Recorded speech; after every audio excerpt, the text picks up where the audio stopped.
Hello, and welcome to the Night Sky Reader. I'm here with a story to help you relax, meditate, or gently drift to sleep. Tonight, when the mudflats begin to turn, settle in, close your eyes if you'd like, and let's begin. At first, it seems the water has forgotten its errand. You arrive at the edge of the shallow estuary at dusk, just as the tide slackens into that brief, nearly implausible pause when motion has not stopped exactly, but has grown so slight it hides inside reflection.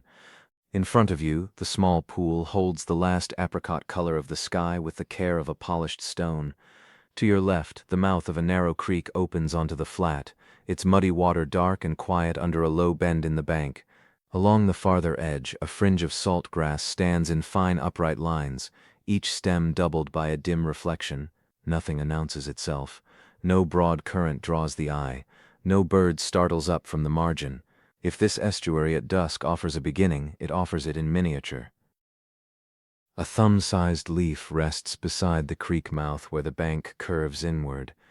Its color is hard to name in this light, not green anymore, not fully brown, only a small matte shape against the dim surface. It does not travel, it only waits there, touching the skin of the water. You settle your attention among the three simple anchors nearest you. The pool, the creek mouth, the saltgrass fringe. That is enough landscape for one evening. The wider mudflats extend away in shallow channels and darkening sheens, but they can remain peripheral. What matters happens here, in this modest reach where the tide will show its turn by degrees. You still carry the speed of the day. The old habit of scanning for conclusions, for something decisive enough to act on, keeps reasserting itself. Some part of you looks for a clearer sign, for the obvious fact that would let you say, now it has changed. But slack water does not reverse everywhere at once. It thins, hesitates, loosens its hold in one place before another. The estuary has no interest in making the moment dramatic. Almost nothing happens quickly here, and that is exactly the point. Then the leaf gives a small turn. Not a drift away, not yet.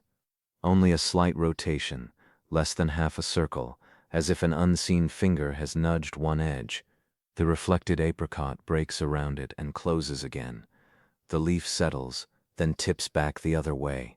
Near the bank, where the creek mouth bends before meeting the open flat, a tiny decision has started to take shape. You stay with that one place. The surface there is no longer blank. Faint lines of light run over it and separate, barely more visible than brushed silk when the angle shifts. A narrow seam appears between darker water coming out of the creek and the smoother skin of the flat beside it. The seam softens, disappears, forms again. The leaf turns a little farther this time, enough that you can feel the curve before you can fully see it. This is how the turn often arrives in shallow water. The tide is governed by the moon, by distances so large they never enter the frame, but its local expression is intimate and irregular. A deeper channel can begin to answer the changing water level before the shallower margin does.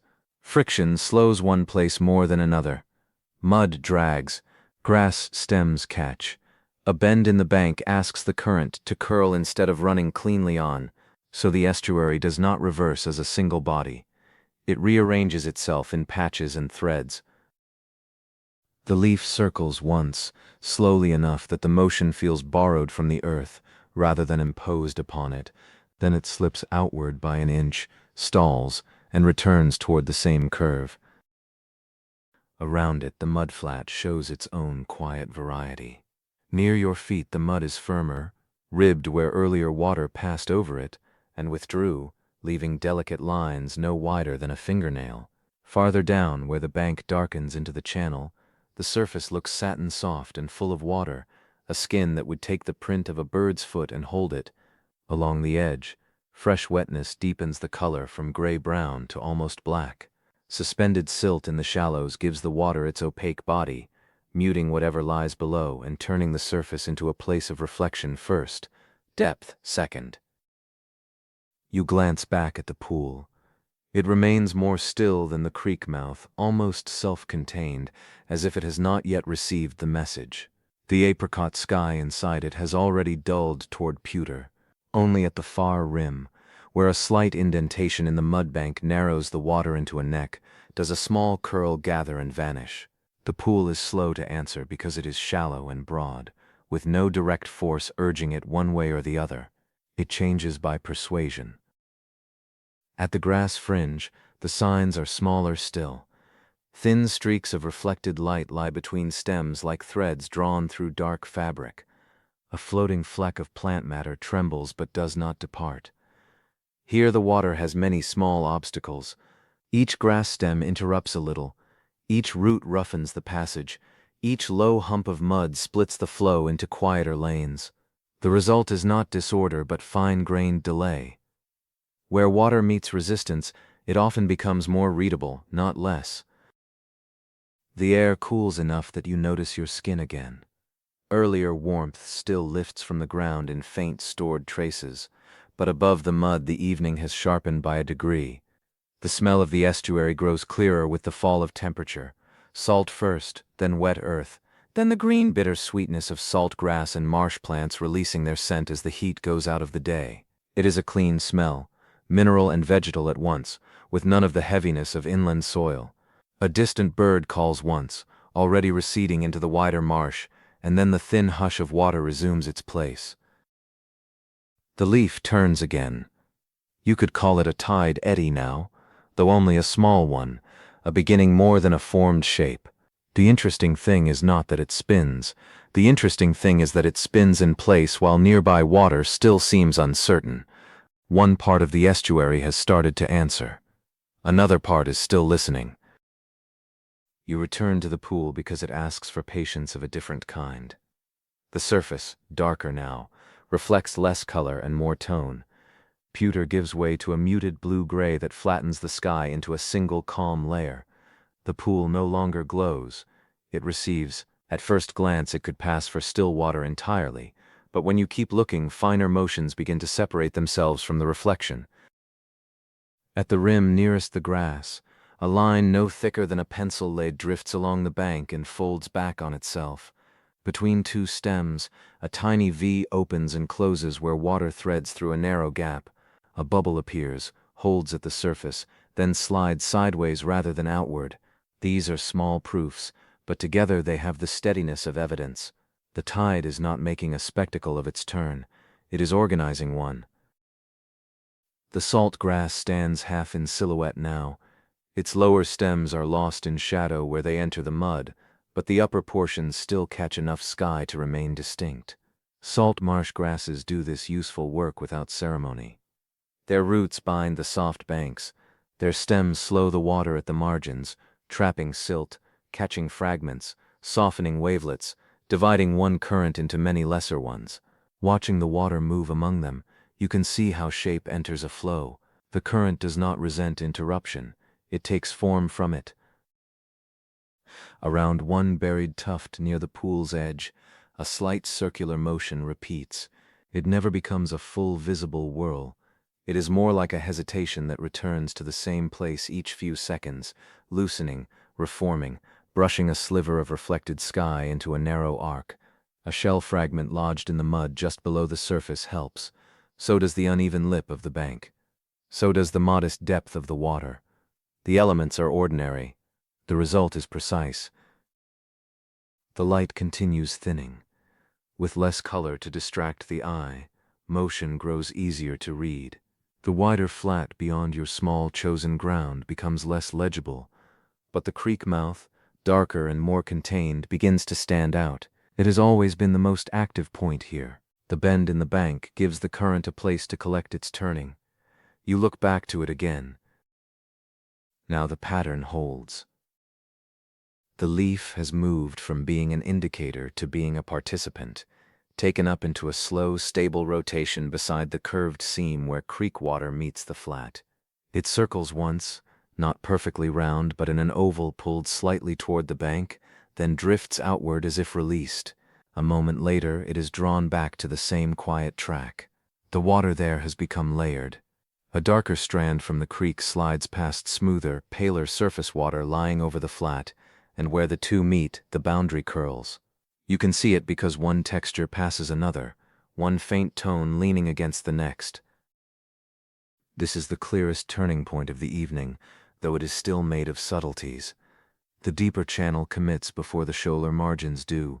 The bend in the bank collects the turn. A small rotational pocket forms, holding the leaf long enough for your eye to trust what it has seen. Nearby, a half-submerged shell sends out a fan of ripples when the current presses against it from a new angle. The ripples widen, meet the seam, and vanish into it. A lump of mud just below the surface does something similar. Not with ripples this time, but with a small standing wrinkle that appears and smooths away. The mechanics remain modest and exact.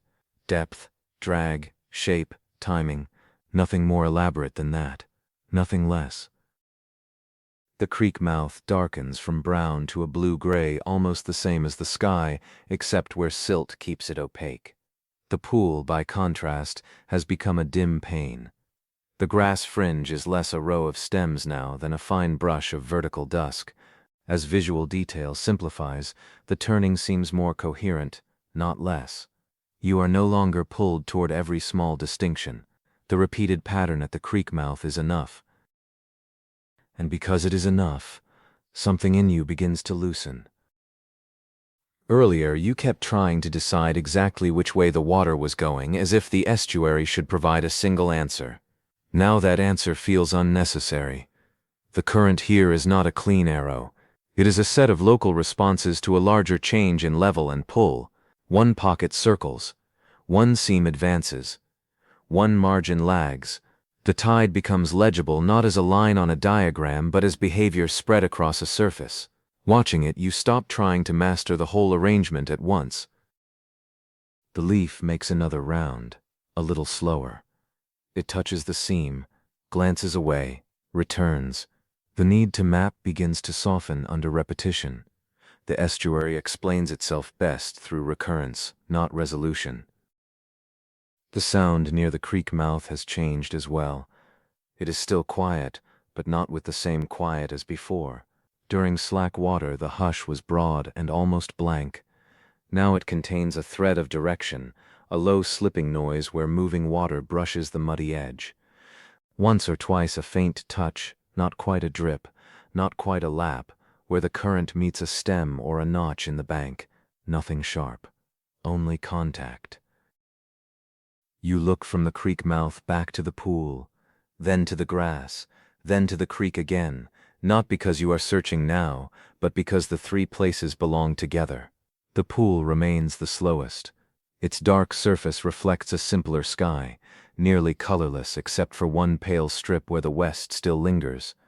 At its edge, the small recurring curl by the grass roots continues, easy to miss, impossible to doubt if you wait through 2 or 3 repetitions. The grass fringe catches intermittent glints between stems, each brief light marking a narrow lane of water moving through shadow. At the creek mouth, the small eddy keeps gathering and releasing its leaf. Repetition changes character as the evening goes on.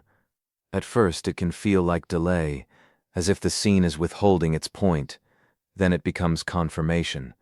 Then, more quietly, companionship. You are not extracting a lesson from the water now. You are keeping company with a process that does not need to hurry for you. Your breathing lengthens without any ceremony around it. Your posture settles into the ground. The mudflat no longer seems sparse. It seems full of fine decisions being made continuously by water against surface, depth against shallowness, movement against resistance. Large forces become readable only because this place is intricate enough to slow them down. Night is not yet complete, but it has begun to merge things. The grass shadows thicken into the bank. The pool loses its boundary on the far side and becomes a broad dark patch with one lighter edge. The creek mouth remains a seam darker than the mudflat around it. You can still follow the leaf when it crosses the faintest strip of reflected sky, then lose it when it enters the darker water. Each reappearance feels less like discovery than recognition. As the light lowers further, the explanations can rest. What rises in their place is sensation. The air is cooler over the exposed mud, yet the ground still gives back a little of the day's stored warmth.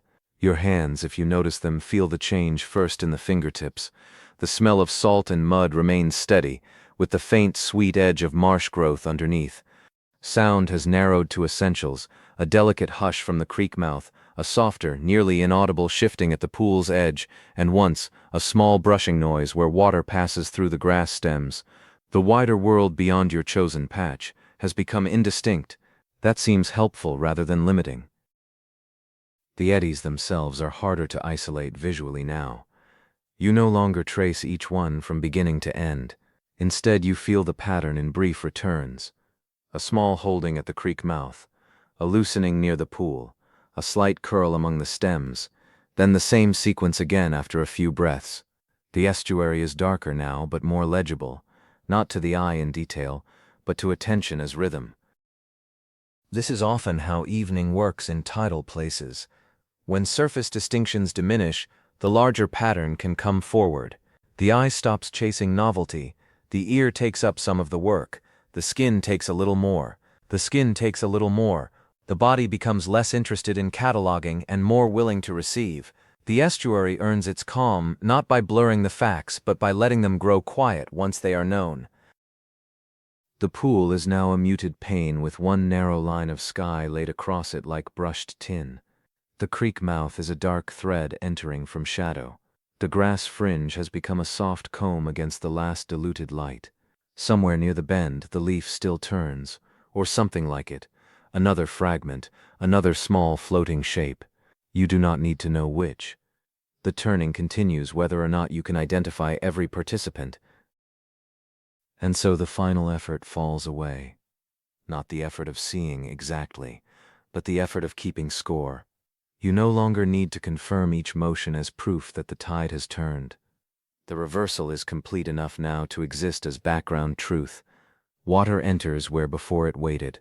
It curls where before it only trembled. It keeps to its seams and soft boundaries. The estuary has chosen its direction without ever doing so all at once.